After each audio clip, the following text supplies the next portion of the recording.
better, really. What? What? Huh? I'm sorry. Could you say that again? I'm sorry. Hi, Allie. Hey, PJ.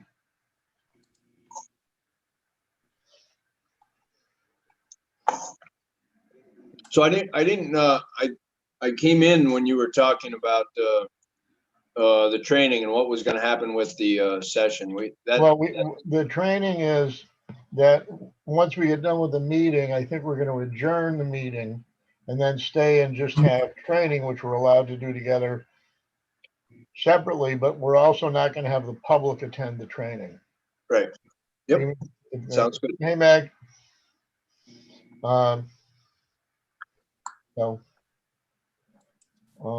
And so we don't have Kelly. We should make Aaron Ovia stay for the training though. Yeah, Aaron's here, but of course he can't comment during this part. Right. So since he can't comment, then I think you should require him to be there. Yeah, it's okay. I think Aaron should teach it, since he seems to know the zoning board, the zoning laws inside and out. Yeah, it's true. He could. Okay, we are live on YouTube now. Right. So the only one we're waiting right now for is Julie, correct? I believe so. Kelly's not going to be here. So We do have 5 though. I just wanted to, I'm thinking that we want to have a special pre and during the meeting session regarding Prime. I'd like to revisit it and ask for some more conditions. What do people think? No, I will tell you though that I may as well share this. The mayor reached out to me. There's been an Article 78 filed on behalf of PCC and CCOP. Hey, Julie. There's been an Article 78 filed by them. It was done in February. Some of the actions in the Article 78 in the document include saying that the zoning board did some improper things at the January 19th meeting, specifically a couple things. One, that we heard and took action on something that wasn't on the agenda, which was the determination of whether or not the final plan met the conditions, and also that we did spot zoning by making it's a little more complex than that, but basically those are the 2 things. I did forward it to our counsel, Corey, who used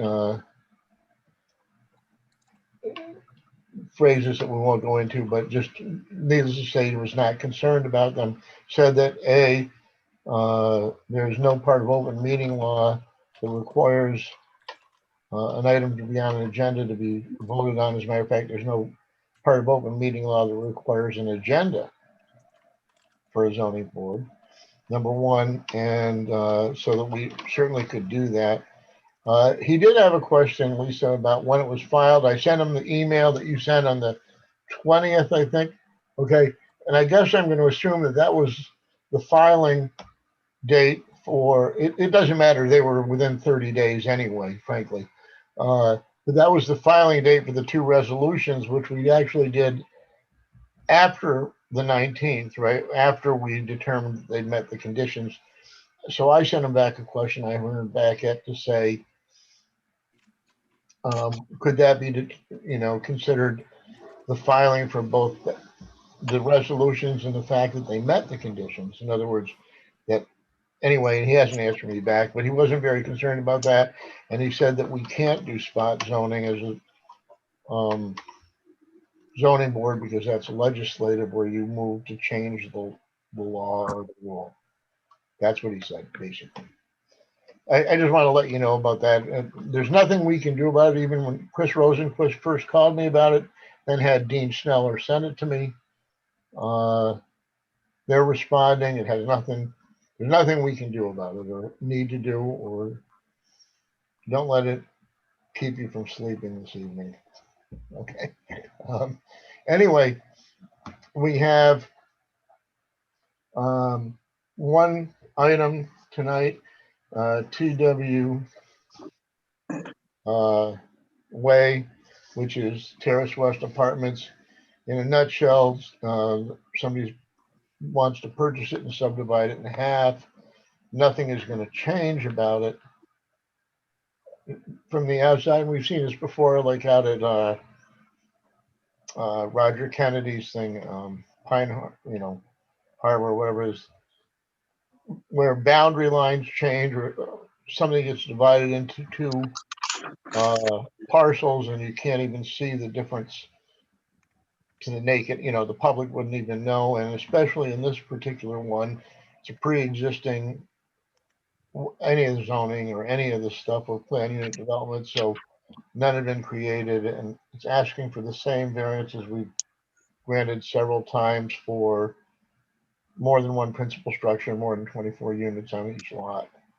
And there's not any new development or anything new being built. The county said local issue, no comments.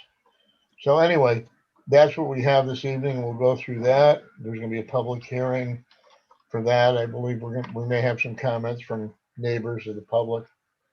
And then it still goes to the planning board. So if there's questions about fencing, screening, any other changes that might need to be made, that's actually part of the site plan review by the planning board in general. Why are they requesting this? What? If Why are they requesting it? the same organization is buying the whole property, are they planning on selling? No, a they're portion of it? subdividing it into two parcels, two owners, So there are two owners. but it's